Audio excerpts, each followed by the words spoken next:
एक और अहम खबर सामने आ रही है। संसदीय कार्य मंत्री किरण रिजिजू का बड़ा बयान सामने आया है। उन्होंने कहा राहुल गांधी को बोलना है तो संसद के बाहर बोले।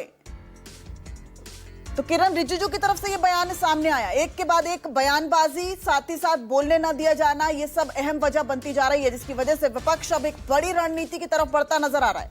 किरण रिजिजू ने क्या कुछ कहा, सुनवाते हैं आपको। अगर एमपी बोलने के लिए मौका नहीं मिलेंगे तो जिम्मेदार कांग्रेस पार्टी का होगा।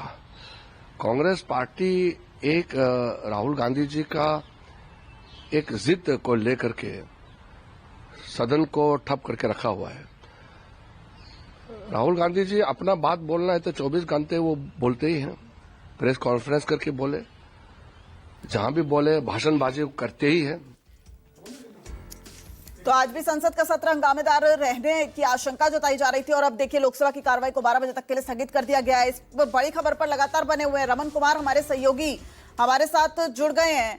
रमन, अविश्वास प्रस्ताव लाने की तैयारी में है विपक्ष, क्या खबर सामने आ रही है और ऐसा क्यों? देखिए, कांग्रेस अध्यक्ष और राज्यसभा में विपक्ष के नेता मल्लिकार्जुन खड़गे के चैम्बर में आज इंडिया ब्लॉक के सांसदों की बैठक हुई। इस बात को लेकर हुई कि लोकसभा अध्यक्ष का जो रवैया है, जो बिहेवियर है, जो व्यवहार है, वो आपत्तिजनक है। और जो बयान उन्होंने दिया कि सांसद आक्रमण करना चाहते थे, कुछ का अंदेशा था, जिसके चलते प्रधानमंत्री को उन्होंने बोलने से मना कर दिया। ये सरासर आरोप जो है सांसदों पर लगाया गया, कांग्रेस सांसदों पर खासतौर पर लगाया। उससे आहत विपक्ष ने लोकसभा अध्यक्ष के खिलाफ अविश्वास प्रस्ताव लाने की तैयारी कर ली है।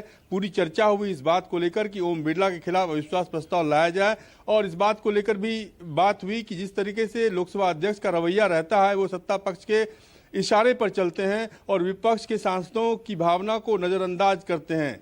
इसके बाद से लगातार जो अभी तक हालांकि कोई बयान सामने नहीं आया है, विपक्ष के नेताओं का कोई बयान सामने नहीं आया है, लेकिन जो न्यूज 24 के पास जानकारी है वो जानकारी बेहद पुख्ता है कि लोकसभा अध्यक्ष के खिलाफ अविश्वास प्रस्ताव लाने की तैयारी विपक्ष कर रहा है। और इसको लेकर आज मल्लिकार्जुन खड़गे के कमरे में जो इंडिया ब्लॉक के सांसदों की बैठक हुई, उस बैठक में रणनीति बनी कि किस तरीके से अविश्वास प्रस्ताव लाया जाए, किस दिन लाया जाए और क्या उसमें कंटेंट हो, क्या बातें उसमें लिखी जाए। ये तमाम बातों पर आज विचार हुआ।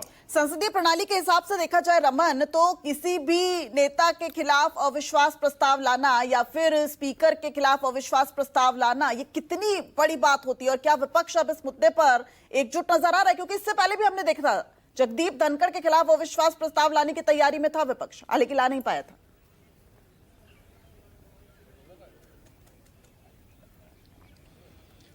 देखिए, अविश्वास प्रस्ताव लाए जाने को लेकर 100 सांसदों की दरकार होती है लोकसभा में और राज्यसभा में 50 सांसदों की दरकार होती है।